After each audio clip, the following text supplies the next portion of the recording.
ही टीका करत असताना सुषमा अंधारेंनी अनाहूतपणे कबुली दिली की महाराष्ट्रातल्या मराठी माणसानं भरपूर मतदान केलंय आणि ते महायुतीला केलंय. त्यातली सुद्धा आणखीन एक गंमत आहे. ही तीच मंडळी आहेत जी निकाल लागल्याच्या नंतर महायुती ईव्हीएमची चोरी करून निवडून आली असं म्हणत होती. आता त्यांच्यातल्याच एक सुषमा अंधारे म्हणायला लागल्यात की मराठी माणसानं महायुतीला भरपूर मतदान केलेलं आहे. की नाही गंमत?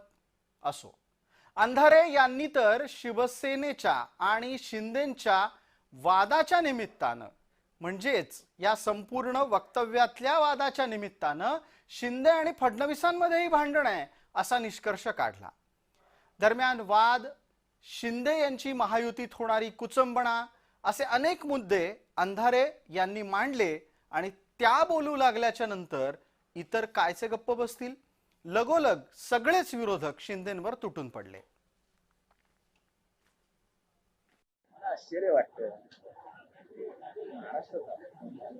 आणि ते पण पुण्यासारख्या पुण्य नगरीत जिथे मराठी हे म्हणजे संस्कृतीचं माहेर घर असं म्हणतात. पुण्याला काय करतोय आपण? काय कुठल्या दिशेला चाललं होतं ते? कुठल्या दिशेला?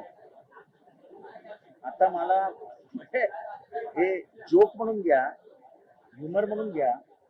शिंदे साहेब भेटल्यावरती आता काय म्हणायचं? कसे आहात शिंदे साहेब? केम छो शिंदे साहेब? सारू छे ने.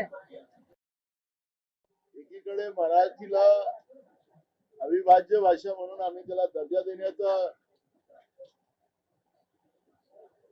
आपलीच पाठ आपण झोपडण्याचं काम हे सरकार करते आहे. आणि एकीकडे जे गुजरात नारा देण्यामध्ये सुद्धा हे मागं पडत नाही. याचं हे दोन तोंडी जे वास्तविकता जी आहे या सरकारची ती याच्यातून स्पष्ट झालेली आहे. आणि म्हणून महाराष्ट्राच्या भूमीवर जो कोणी येत असेल, नुसतं महाराष्ट्राचाच नाही तर प्रधानमंत्री पण आले तरी त्यांनी या ठिकाणी येऊन जय महाराष्ट्रच म्हणला पाहिजे.